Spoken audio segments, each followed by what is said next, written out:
Several meetings over the last couple of days to talk about our response to this in the short term at least. And first of all, I'd like to say that we're not going to debate the words of each line of the charter and get into that level of detail because nobody wants to undergo that painful process right now.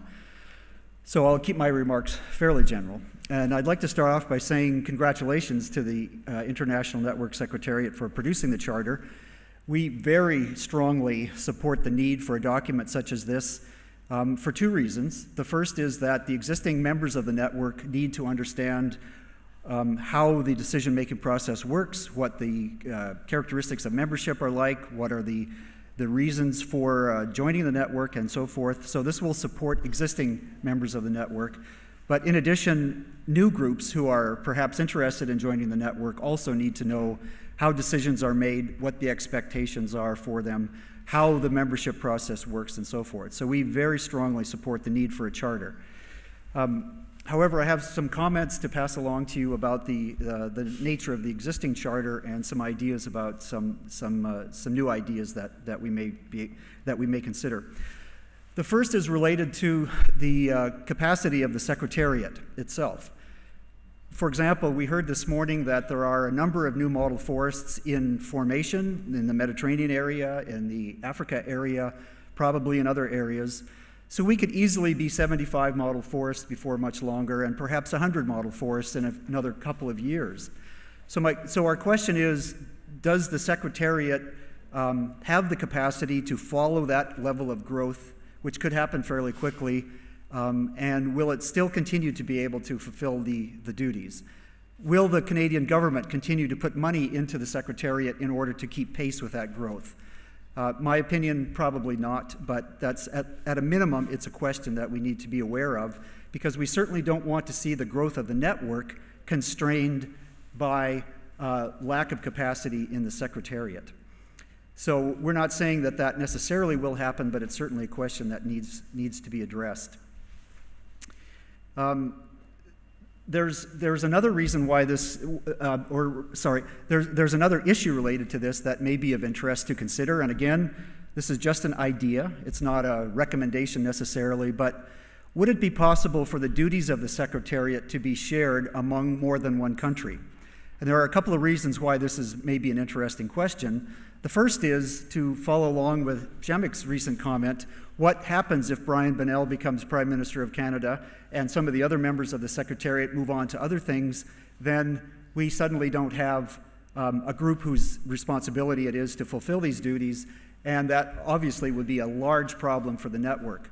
So if it were possible to distribute the responsibilities of the Secretariat to perhaps other countries or other organizations in a very shared and tightly coupled way, that might be a way of dealing with some of these capacity issues. The second reason for considering that is that if the Secretariat duties were shared among other jurisdictions, other countries, other organizations, that may provide additional incentive for those organizations or countries to provide funding to the program. So, for example, if the government of Sweden was given some responsibility for some components of the Secretariat duties, maybe it's more likely that the government of Sweden would bring funding to the table. So again, that's an idea. And there may be reasons why that could not work now. There may be reasons why that would never work ever in the future. But I think the issue of capacity and keeping pace with the growth of the network is something that we need to be aware of for the long term. It's probably not an issue today, but it may become an issue later on. We also wanted to impress upon the Secretariat the need to maintain harmonization between the regional networks, processes, roles, responsibilities, and the International Secretariat.